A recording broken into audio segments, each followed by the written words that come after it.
Hi, my name is Keith Swartzendruber, and the purpose of this video is to discover 3 different various methods of nurturing ministries within 3 very distinctive churches.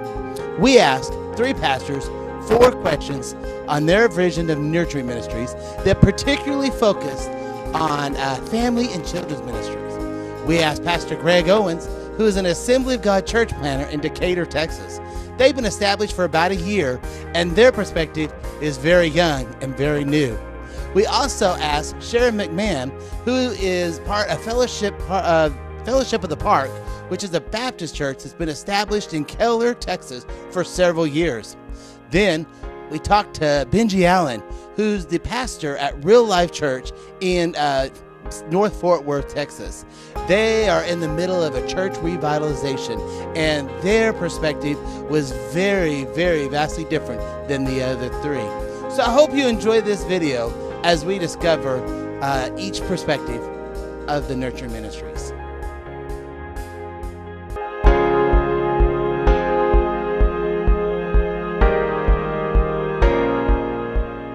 How do we make Christian education a priority in our church, in our ministry? Our vision is to develop lifelong followers of Christ.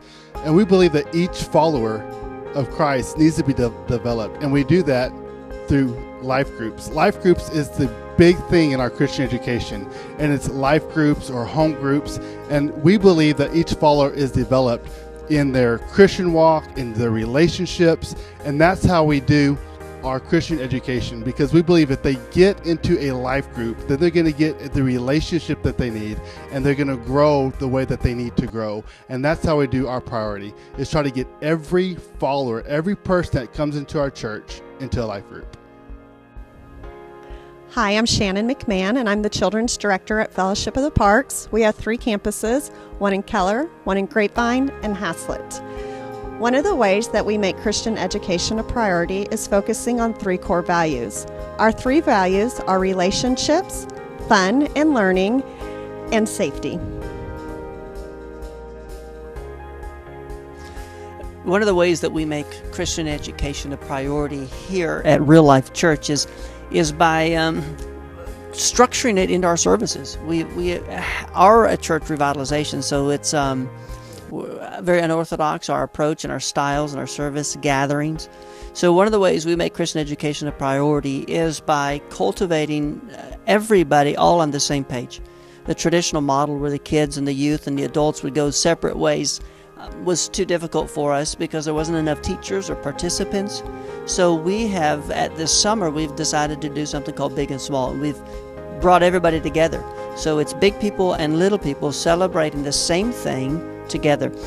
We've also on Sundays now take the similar sermon materials, and I'll pitch in an adult environment a topic or a theme, and the children will do the same thing, and we're able to resource the parents to have some conversations at lunch. And if the story is about Gideon, the parents may have a different take on it with more substantive material, but the kids know what the big idea is, and so we share a common big idea.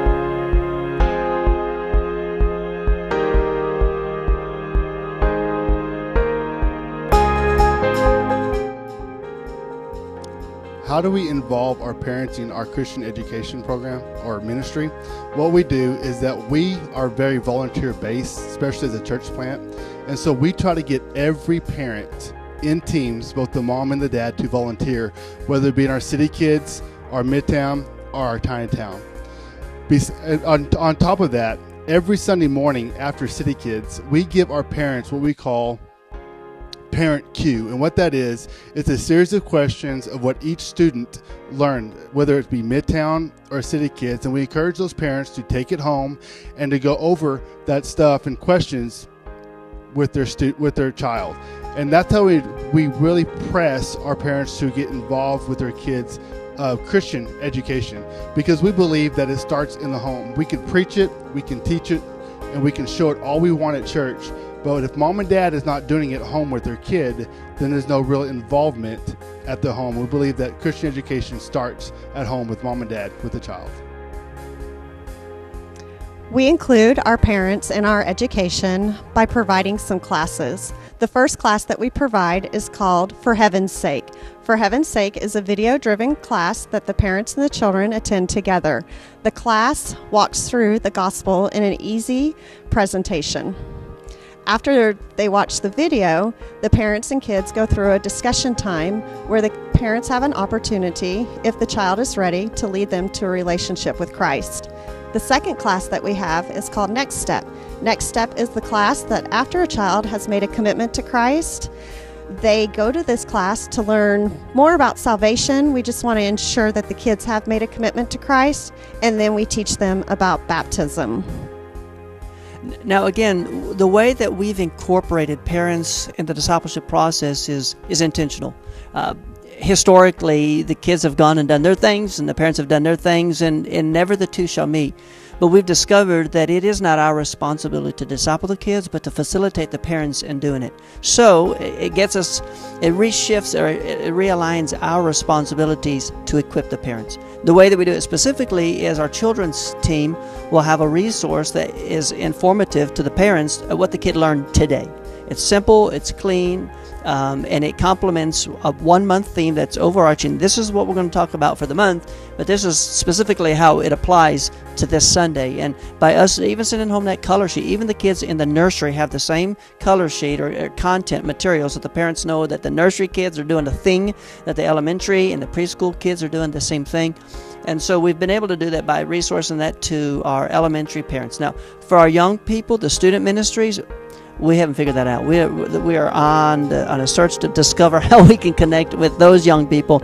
But one of the keys that we have decided that we found successful is bringing those young people into ministry partnerships.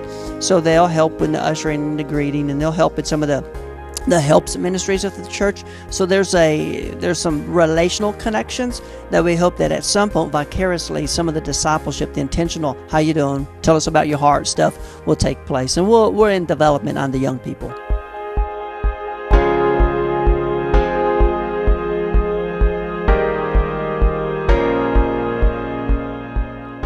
The one resource that's essential to our Christian education program is the Orange curriculum out of North Point and Andy Stanley's church, and it's the kids curriculum. The reason why it's the essential and we don't compromise at all is because of the simplicity of the curriculum. It breaks down so much the Bible to be simple and the application to the student. And the student remembers. We are finding out that the student remembers this curriculum easier and better than any other curriculum we use, and this is why we stick with it. It is pricey, but we stick with it because they remember it. They remember the stories, they remember the plays, they remember the worship songs on how the whole program, how the whole service and the curriculum all ties together. They remember it and they take it home and they tell their parents. And what we're finding out is that parents tell us how much their kids enjoy it because they remember it. And so this is why we do not compromise on it. We'll always do Orange curriculum out of North Point because of this. The resource that we use that I believe is key in our Christian education is following the Orange strategy. So we use 252 Basics curriculum and First Look curriculum. In 252 Basics, the kids are reinforced that they need to make the wise choice, they need to trust God no matter what, and they need to treat others the way they should be treated. In our First Look curriculum, it's always reinforced the messages each week that God made me, God loves me, and Jesus wants to be my friend forever. When it comes to the resources that we use, it has been our experience at a small church in this revitalization process to be able to maximize every penny possible, and how do we get the best return on the investment. One of the things that we do at this point is we pick and choose. We go out and we search and we find the things that are economical, that complement where we're going directionally. And presently we've been using a lot of New Spring resources for children's ministry in particular, primarily because it's good, it's been tested, and it's simple. It's plug and go, and the material is comprehensive. We're able to take and modify it to when it needs a Pentecostal distinctive element to it, we'll modify it. But New Spring has been a good resource for us, and adult-wise, we've been using some well-known speakers such as Lisa Bevere and Robert Morris. The DVD series allow them.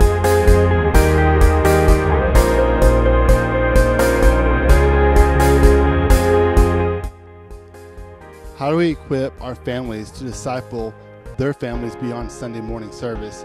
What we do is we use life groups to do that. Through our life groups, we offer classes on marriage between a husband and a wife to strengthen the mom and the dad in their families, in the relationship. We also offer in our life group classes that are on their parenting skills and what it takes to raise kids and raise teenagers, especially in our culture and what they go through. And we also have done Dave Ramsey's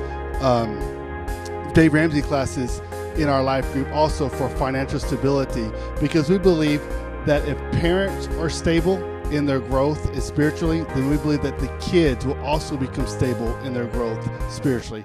And so that's how we equip families to teach their families about spiritual growth and about becoming more whole as a family and couples. Well, beyond Sunday services, we equip our families. The primary tool that we use are parent cues, and these are weekly take-home pages that go home with the kids, and it tells the parents exactly everything that we taught during the Sunday morning programming. They get their memory verse, their basic truth, key questions, and bottom line. Also on it, it gives the parents discussion tools so that hopefully and prayerfully they are using those to guide their children throughout the week.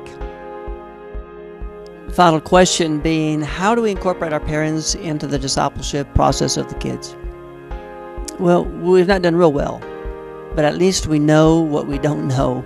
And we've got to improve. We got to resource them. Presently, the parents go home, the students go home with handouts and color sheets that have themes and bottom lines and big ideas and scripture verses that could be used for some discipling.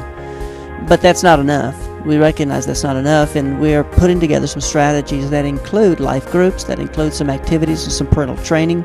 We're also referencing our parents to a website that's under construction that they can go to find out exactly what's happening, and it's interactive, and the kids are going to want to participate there as well. So we're hoping that we can resource the parents in that way, and using emails from the children's pastor, and Mom and Dad, here's what the kid's done, and importing some of the pics of the kids from that day, so the kids want to see the email because they want to see if they can be in the picture, and then it has the content that reinforces what the kids are learning, and hopefully the parents can come alongside. I think the parents want to help. The parents want to disciple the kids. They want to lead them to Christ. They want to grow and get healthy, but they don't know where to start. And so it's our assignment, I think, to help the parents know where to start and make it simple and easy, not overwhelm them with too much information. So we're researching what is the best catalog of options for us and what are the best resources. But we're not doing a lot now, but we will certainly do that as we develop our plans.